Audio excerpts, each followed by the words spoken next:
We will start from here.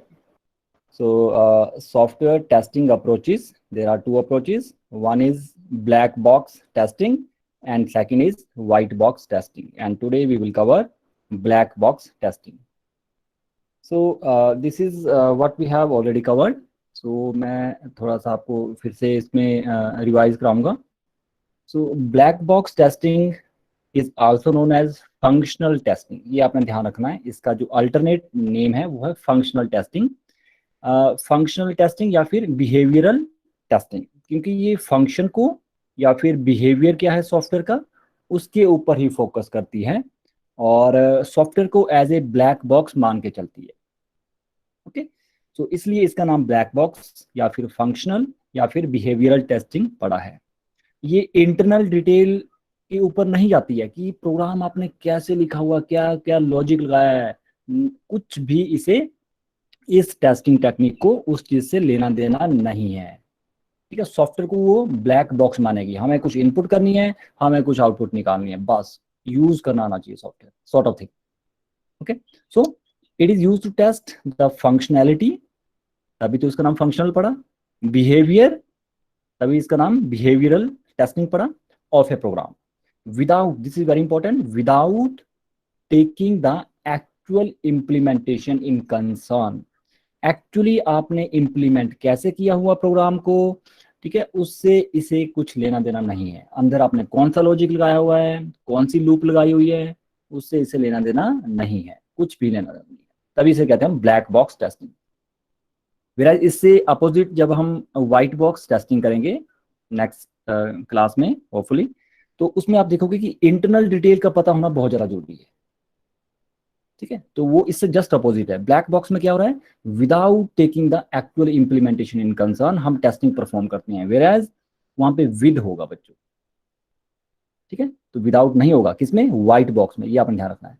तो आगे देखिए, this method of test can be applied to every level of software testing. ये line आप आगे भी मेंशन कर सकते हो जब आप इसकी जो टेक्निक्स हैं, जो बाउंड्री एनालिसिस वाली और जो दूसरी है, उसमें भी आप ये इस लाइन को मेंशन कर सकते हो. इसका क्या मतलब है, ये जो ब्लैक बॉक्स टेस्टिंग है ये हम कहाँ पे यूज करेंगे, कब यूज करेंगे. ये यूज करेंगे हम यूनिट टेस्टिंग में, इंटीग्रेशन टेस्टिंग में या फिर सिस्टम टेस्टिंग में, जो कि आगे आपके इस चैप्टर के एंड में ये टॉपिक मेंशन है, तो वहां पे फिर से आएगा ये. Okay, so in this testing the software is treated as black box. वही मैंने आपको कहा ब्लैक बॉक्स इसका नाम क्यों पड़ा, क्योंकि सॉफ्टवेयर को ये ब्लैक बॉक्स मान के चल रहा है, उसे नहीं देखना अंदर अंदर क्या है सॉफ्टवेयर के. ओके, तो उसे हम कैसे ड्रॉ करेंगे, लाइक दिस. इनपुट देंगे, आउटपुट वहां पे कुछ एक्सपेक्टेड है, तो ये है आपकी ब्लैक बॉक्स टेस्टिंग. और बीच में क्या आएगा, ये ब्लैक बॉक्स है या फिर सॉफ्टवेयर है, सॉफ्टवेयर को ये as a black box treat कर रही है. ओके, आगे देखिए, एक और डायग्राम यहाँ पे मैंने ऐड किया हुआ है, इसे बड़े ध्यान से आप समझिएगा, ये आगे हेल्पफुल रहेगा. मान लीजिए ये जो इलिप्स यहाँ पे दिख रहा है, या आप बॉक्स भी बना सकते हैं, whatever. This is not flow diagram, this is not DFT, this is simply A block diagram. Okay, तो मान लीजिए ये जो बीच में दिखा रहा है, ये दिखा रहा है वो सॉफ्टवेयर जिसके ऊपर आपने ब्लैक बॉक्स टेस्टिंग परफॉर्म करनी है. मान लीजिए, तो इसे इनपुट आएगी कुछ और ये कुछ आउटपुट निकालेगा बाहर. ठीक है, ये जो लेफ्ट हैंड साइड पे ये वाला जो ये वाला जो बॉक्स है, इसके अंदर छोटे छोटे डॉट्स लगाए हैं, फील्ड सर्कल हैं. ठीक है, इसका क्या मतलब है, ये बता रहा है इनपुट डोमेन. इनपुट डोमेन यानी कि इनपुट क्या क्या है. जैसे एक हमने प्रोग्राम किया था जिसमें 1 से लेकर 100 के बीच में नंबर है, तो वो है ये मान लो, या जितने मर्जी आप यहाँ पे डॉट डॉट डॉट करके पेंसिल से आप ड्रॉ कर सकते हो, पेन या पेंसिल से. ठीक है, 5, 10, 15 आप यहाँ पे ड्रॉ करिए, लेकिन यहाँ पे एग्जैक्टली उतनी मत रखिएगा, थोड़ा ज्यादा या कम कर सकते हैं. जैसे मैंने 4-5 कर दिए, कम कर दिए. ठीक है, ये इनपुट डोमेन है, ये आउटपुट डोमेन है. ठीक है, तो ये इस तरह से आप एक डायग्राम और यहाँ पे ऐड कर सकते हैं, जो कि काफी इम्पैक्टफुल वहाँ पे रहेगा अगर आप एग्जाम में से कवर करते हो. ठीक है, 2 diagrams, one is this one. ये दिखा रहा है कि ब्लैक बॉक्स क्या है, बेसिकली एकदम से पता लग जा रहा है. ऐसे मतलब जाना वहाँ रंग ही लग जाना करने. ठीक है, जस्ट ब्लैक बॉक्स आप बीच में लिखिए और सॉफ्टवेयर लिखिए. Whereas in this diagram what we are going to show कि ब्लैक बॉक्स या फिर फंक्शनल टेस्टिंग कैसे काम करती है. जो सॉफ्टवेयर होगा वो बीच में रहेगा, और लेफ्ट हैंड साइड पे हम लिखेंगे इनपुट डोमेन. यहाँ पे मैं लिखना भूल गया हूँ, यहाँ लिखूंगा मैं इनपुट डोमेन और इसके नीचे लिखूंगा आउटपुट डोमेन. यानी कि आउटपुट में क्या क्या वैल्यू आ सकती है, क्या क्या आंसर आ सकता है, इनपुट में कौन कौन से नंबर्स हैं, फॉर एग्जाम्पल अगर नंबर हम इनपुट दे रहे हैं तो वही आगे लिखा है। In this technique the design and structure of the program is are not known to the tester. जो सॉफ्टवेयर टेस्टर होगा, टेस्ट इंजीनियर होगा, उसे प्रोग्राम के डिजाइन का, प्रोग्राम के स्ट्रक्चर का कुछ पता नहीं होता है। इस ये दोनों चीजें are not known to the tester. क्यों? क्योंकि ये ब्लैक बॉक्स है, उसे कुछ लेना देना नहीं है इससे। उसको सिर्फ ये पता होना चाहिए कि इनपुट क्या देनी है और एक्सपेक्टेड आउटपुट क्या निकलेगी, बस ये पता होना चाहिए। ठीक है। So but only a set of input values and expected result are known. उसे यही पता होता है कि इनपुट ये देनी है, इसकी आउटपुट ये आएगी। अगर इनपुट मैंने 2 दे दी तो मान लीजिए आंसर उसका 4 आ रहा है, इनपुट मैंने 3 दे दी तो आंसर मान लीजिए उसका स्क्वायर करते बार 9 आ रहा है। बस इतना पता होता है, एक टेबल की फॉर्म में। तो आगे वही लिखा है, on providing input if programs output, program की जो आउटपुट है वो मैच करती है किसके साथ, विद एक्सपेक्टेड रिजल्ट। जो हमने सोचा था, कि 2 अगर इनपुट दे रहे हैं तो 4 आंसर आना चाहिए। अगर उससे मैच हो रही हो, सच में 4 आंसर निकाल रहा है, that means your program is tested okay. आपका प्रोग्राम ओके है, प्रोग्राम इज टेस्टेड ओके। अगर वो 4 आंसर नहीं आ रहा मान लो, या वो एक्सपेक्टेड आंसर नहीं आ रहा है, तब हम क्या करेंगे, हम क्या सोच के चलेंगे, otherwise there is some problem in the program. Bas, this is your black box testing. Okay. Next is what are the techniques? Black box techniques बहुत सारी हैं, आप 2 ही करिए, more than enough for diploma holder. This is what I think. Number 1 is boundary value analysis. जैसे मैंने आपको cricket match का example दिया था, हम जैसे लास्ट बॉल आ रही है, ठीक है, और उससे पता लगेगा कि टीम जीतेगी या हारेगी, तो हम एज ए फील्डर हम क्या कोशिश करते हैं कि बाउंड्री पे खड़ा कर देंगे सबको, या सॉर्ट ऑफ दिस। अगर मान लीजिए 6 की वहां पे ज्यादा जरूरत पड़ रही है, ठीक है, तो हम बाउंड्री पे खड़ा कर देंगे। वैसा ही यहाँ पे है कि जो आपका सॉफ्टवेयर है उसकी रेंज क्या है, इनपुट की। इनपुट की रेंज मीन्स इनपुट के नंबर 1 से लेकर 100 तक है, मान लीजिए जैसे एग्जांपल 1 से लेकर 100 तक आपने जो नंबर सप्लाई करने हैं, तो इसकी रेंज क्या हुई, डोमेन क्या हुई, 1 2 3 4 अप टू 100। ये हैं वो नंबर्स, ये जो डॉट यहाँ पे दिखा रहे हैं, ठीक है। तो वही हम बाउंड्री वैल्यू एनालिसिस में उन वैल्यू को ही यूज करेंगे। अगर आप बाउंड्री वैल्यू एनालिसिस को यूज नहीं करते तो सिंपल मेथड से आप चल रहे हैं, तो इस वाले प्रोग्राम में 100 बार आपको प्रोग्राम को रन करना पड़ेगा in order to check each and every number, 100 बार। लेकिन बाउंड्री वैल्यू एनालिसिस से सिर्फ 5 बार या 5 के आसपास नंबर से आपको जो है टेस्ट केसेस वहां पर डिजाइन करके उसको चेक हम कर सकते हैं, ओके हम कर सकते हैं। क्योंकि आपको पता है सारी की सारी इनपुट वैल्यू से सॉफ्टवेयर को चेक करना it is not practical possible. Like अभी तो छोटा प्रोग्राम है, 1 से लेकर 100, मान लीजिए 1 से लेकर लाख तक होता तो 1 लाख बार हमने प्रोग्राम थोड़ी रन करना, हम तो रैंडमली करेंगे ना। ओके, तो वही बाउंड्री वैल्यू एनालिसिस परफॉर्म करता है, यानी कि नंबर ऑफ टेस्ट केसेस जो एक्चुअल होने थे 100 उसको डिक्रीज कर रहा है, तो हमारे लिए बेटर है वो। ठीक है। Second is equivalence class testing. इसमें क्या है, हम जो इनपुट डोमेन में जितने भी नंबर हैं फॉर एग्जांपल, उसको हम 2 पार्ट्स में डिवाइड कर लेते हैं, एटलीस्ट 2 पार्ट्स में डिवाइड कर लेते हैं। For the sake of simplicity 2 ही लीजिए, 2 से ज्यादा भी हम कर सकते हैं। ठीक है, वो हम आगे देखेंगे, मैं आपको वहां पे डायग्राम की हेल्प से समझाऊंगा जो मैं वहां पे ऐड किया हुआ है। So let us start from the first one, that is boundary value analysis. So boundary value analysis जैसे मैंने आपको बताया, और हाँ आप सिंपल लाइंस वहाँ पे और भी ऐड कर सकते हैं, because you have to write lot of things in examination in your notes. ठीक है, this is the simplest and most popular black box testing technique. Simplest है, साथ ही साथ ये पॉपुलर भी है। ठीक है, ब्लैक बॉक्स टेस्टिंग टेक्निक। इसमें हम करते क्या, देखिए चाहे आप कोई भी ब्लैक बॉक्स टेस्टिंग कीजिए या फिर आप व्हाइट बॉक्स टेस्टिंग परफॉर्म करिए, इसमें हमें करना क्या होता है, नेचुरली प्रोग्राम को तो टेस्ट हम कर ही रहे हैं, लेकिन टेस्ट किससे करेंगे, टेस्ट केसेस से, टेस्ट सूट से। तो हमें टेस्ट सूट डिजाइन करना होगा, हमें टेस्ट केसेस डिजाइन करने होंगे।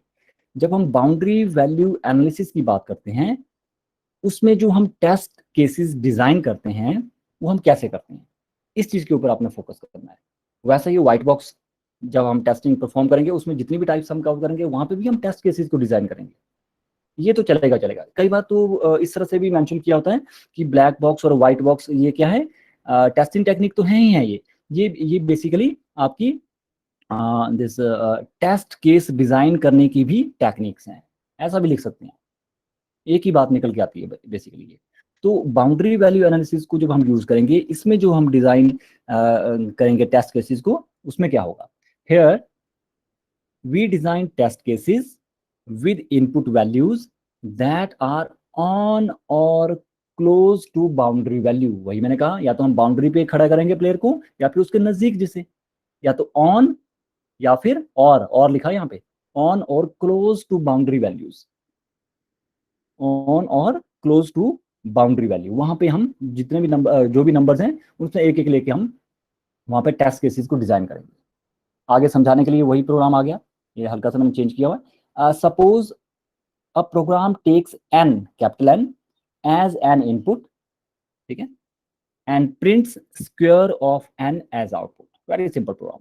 हम 2 डालेंगे आंसर आएगा 4, हम 3 डालेंगे आंसर आना चाहिए 9, हम 10 डालेंगे आंसर आना चाहिए 100, ठीक है। और ये जो n की रेंज है, ये हम कुछ हमने ये बेसिकली प्रोग्राम के अंदर ही हमने इस तरह से डिजाइन किया कि the range of n is from 1 to 100, 1 और 100 के बीच में यूजर ने नंबर डालना है। आपने मान लो 2 डाल दिया तो आंसर आना चाहिए 4, क्यों? क्योंकि लिखा है स्क्वायर ऑफ n, n में भी any number between including 1 to 100, 1 और 100 के बीच में कोई भी नंबर ये हो सकता है, इंक्लूडिंग 1 and 100, 100 भी हो सकता है, 1 भी हो सकता है, ठीक है। तो अगर हम बाउंड्री वैल्यू एनालिसिस को यूज नहीं कर रहे हैं तो एक पॉसिबिलिटी क्या है, one possibility is to give all values from 1 to 100 1 by 1, यानी कि 100 बार आपको वो प्रोग्राम रन करना पड़ेगा, पहले 1 के लिए, फिर 2 के लिए, फिर 3 के लिए। ये बेकार की चीजें, मतलब आप बार बार एक चीज को ना करें, क्योंकि आंसर तो आप बाउंड्री पे चेक करिए, अब पहला ठीक आ रहा है उससे थोड़ा आगे आप चेक करिए, बीच में चेक करिए, और लास्ट हिस्से में 2-3 बार चेक करिए, तो आपका प्रोग्राम ठीक ही आउटपुट देगा, अगर इन 5 वैल्यू में अगर आंसर ठीक आ रहा है, ठीक है। तो सारे के सारे टेस्ट केसेस रन करने की जरूरत नहीं है। अगर हम सारे के सारे टेस्ट केसेस रन कर रहे हैं 1 to 100, तो टाइम कंज्यूम होगा वहां पे बहुत ज्यादा, इतना टाइम नहीं होता सॉफ्टवेयर को टेस्ट करने के लिए, ठीक है। तो what we are doing, we are just reducing the number of test cases so that हम जल्दी से टेस्ट को सॉफ्टवेयर की टेस्टिंग कर पाए और कस्टमर को जल्दी से जल्दी हम सॉफ्टवेयर को डिलीवर कर पाए आफ्टर दिस, ठीक है। तो उस चीज से बचने के लिए बाउंड्री वैल्यू एनालिसिस क्या करता है, अगर ये 1 to 100 तक आपने नहीं करना है तो हम क्या करेंगे, हम मिनिमम वैल्यू को लेंगे, यानी कि मिनिमम कितना है इसमें 1। Second, just above minimum value, just 1 ऊपर ले लो, इससे 2 ऊपर ले लो, यानी कि 2 पे आप रन करो इस प्रोग्राम को। फिर मैक्सिमम वैल्यू पे करिए, दैट इज 100 पे रन करिए। जस्ट बिलो मैक्सिमम वैल्यू पे रन करिए, 99 पे करिए, 98 पे करिए मान लीजिए। और एवरेज वैल्यू, बीच की वैल्यू ले लो, 50 ले लो, 49 ले लो, 51 ले लो। तो जस्ट 5 बार आपको आपका प्रोग्राम रन करना पड़ेगा, इससे ही वेरीफाई हो जाएगा, वेरीफाई नहीं कहूंगा बट इसी से ही टेस्ट हो जाएगा आपका प्रोग्राम कि इट इज ओके या इसमें कुछ प्रॉब्लम है। अगर इन 5 केसेस पे ठीक चल रहा है तो मैक्सिमम चांस है कि आपका सॉफ्टवेयर ठीक है, testing is okay, program is okay. वही आगे हमने डायग्राम की फॉर्म में एक्सप्लेन करना है। कैसे, ये देखिए, ये तो टेबल आ गया टेस्ट केसेस का। टेस्ट केसेस कितने भरने हैं, 5, 1 2 3 4 5। पहला क्या है, minimum value that is 1, expected output क्या है 1। Test case number 2, just above minimum value, minimum value थी 1, उससे जस्ट अबव, थोड़ा सा ऊपर, 2 ले लो, 3 भी ले सकते हैं आप, लेकिन कोशिश करो नजदीक वाला 2। एक्सपेक्टेड आउटपुट क्या है, 2 का स्क्वायर क्या होगा, 2 × 2 4 होगा।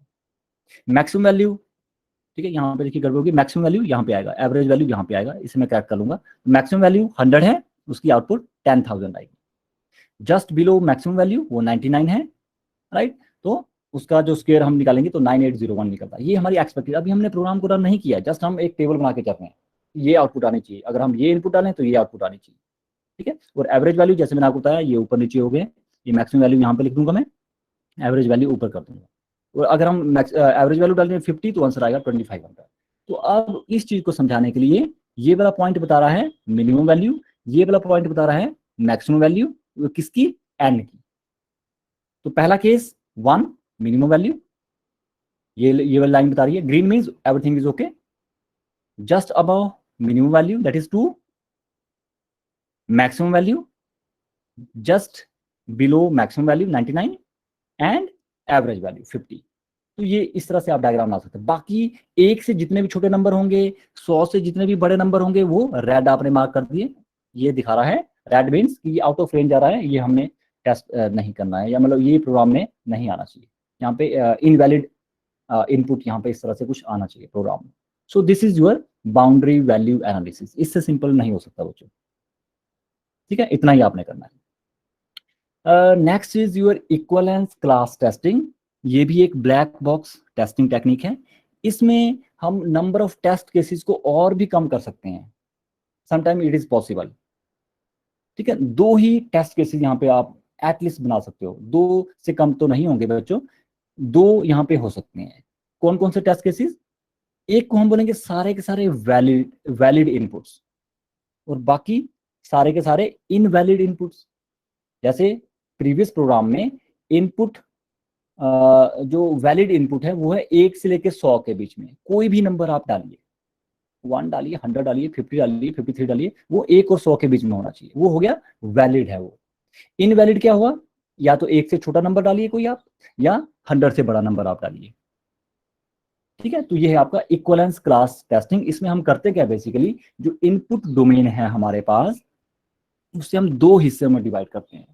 वन इज कॉल्ड सॉरी 2, देखिए हमेशा 2 में डिवाइड नहीं करते, 2 से ज्यादा भी कर सकते हैं, लेकिन एटलीस्ट 2 में करना पड़ेगा बच्चों आपको, वही लिखा है यहाँ पे एटलीस्ट टू इक्विवेलेंस क्लासेस, ठीक है। In the equivalence class testing we divide input domain into various categories with some relationship, आपस में उनका कुछ रिलेशनशिप होता है, and expect that every case from a category exhibit the same behaviour, ठीक है। The entire input domain can be divided into at least 2 equivalence classes. One is called valid inputs and second is invalid inputs. उसे यहाँ पे दिखाया हुआ है इस तरह से, ये देखिए, मान लीजिए ये है, ये बाहर का जो सर्कल है ये दिखा रहा है आपका डोमेन, और अंदर जो सिंगल सिंगल डॉट दिखा रहा है ये क्या है? टेस्ट केस, यानी कि 1 और 100 के बीच में नंबर को मैंने यहाँ पे, मान लीजिए ये 1 है, मान लीजिए ये 3 है, मान लीजिए ये 4 है, इस तरह से आप मान के चलिए। जस्ट आप थोड़ा सा इसे भर दीजिए, 100 के 100 ड्रॉ करने में टाइम वेस्ट मत करिएगा। So this is your input domain. So what we will do, हम इसे 2 हिस्सों में डिवाइड करेंगे, ऐसे ध्यान दीजिए थोड़ा, ये देखिए, ये आपकी इनपुट डोमेन थी, इसको मैंने 2 हिस्सों में डिवाइड कर दिया। एक को हम बोलेंगे वैलिड इनपुट्स, ये सारी मान लीजिए वैलिड है, बाकी क्या हो जाएंगे ऑटोमेटिकली इनवैलिड। बस इस हिसाब से हम 2 हिस्सों में एटलीस्ट डिवाइड करेंगे। सिंपलेस्ट है कि 2 हिस्सों में डिवाइड करो बस, बाकी बात की बात है, ठीक है। डिप्लोमा लेवल के लिए सफिशिएंट है ये। तो ये ध्यान रखना, हमने किया क्या, फिर से देखिए, जो आपकी इनपुट डोमेन थी उसको 2 हिस्सों में डिवाइड किया इस तरह से, और एक को हमने इनपुट वैलिड इनपुट का नाम दिया, दूसरा ऑटोमेटिकली क्या बन जाएगी, इनवैलिड इनपुट, ठीक है। तो इस तरह से चलेंगे बच्चों, इसमें आगे वही है test case, input and expected output. तो टेस्ट केस में any invalid input where x is less than 1, ठीक है, जैसे 0 ले लिया, ठीक है, और any invalid input where x is greater than 100, वो भी इनवैलिड इनपुट का काम करेगी।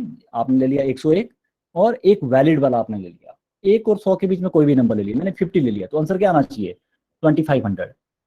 ये हैं सारी इनपुट्स, ये यूजर कुछ भी डाल सकता है। अगर वो 0 डाल रहा है तो वो क्या है, इनवैलिड है, तो वहां पे आउटपुट में क्या आना चाहिए, एरर नहीं आना चाहिए, वहां मैसेज आना चाहिए कि इनवैलिड इनपुट। आप इनपुट को फिर से चेंज करके डालिए।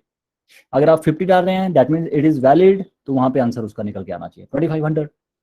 अगर आप एक और इनवैलिड डाल रहे हैं जिसमें आप मैक्सिमम वैल्यू से ज्यादा कोई नंबर डाल रहे हो, वो जैसे 101 डाला हुआ, तो आंसर में एरर नहीं आना चाहिए, वहां पे लिखा हुआ आना चाहिए इनवैलिड इनपुट। अगर आप ये परफॉर्म कर पा रहे हैं that means equivalence class testing आपने अपने प्रोग्राम के ऊपर रन कर दी, ठीक है। वही बाकी वही है, suppose a program takes n as an input and print square of n as output, वही program same. The range of n is from 1 to 100। The input domain equivalence classes for the program to find square of a number from 1 to 100 are given below. तो यहाँ पे x की जगह मैं n कर दूंगा, capital N, कोई problem नहीं। यहाँ पे और यहाँ पे बाकी वही है, यहाँ पे एन कर दिया, यहाँ बाय एक्स रह गया है, ठीक है, इसमें कैट so this is your equivalence class testing, ठीक है। तो इतना ही आपने करना है, बाकी नेक्स्ट टाइम हम ये करेंगे। तो लेट मी स्टॉप हियर।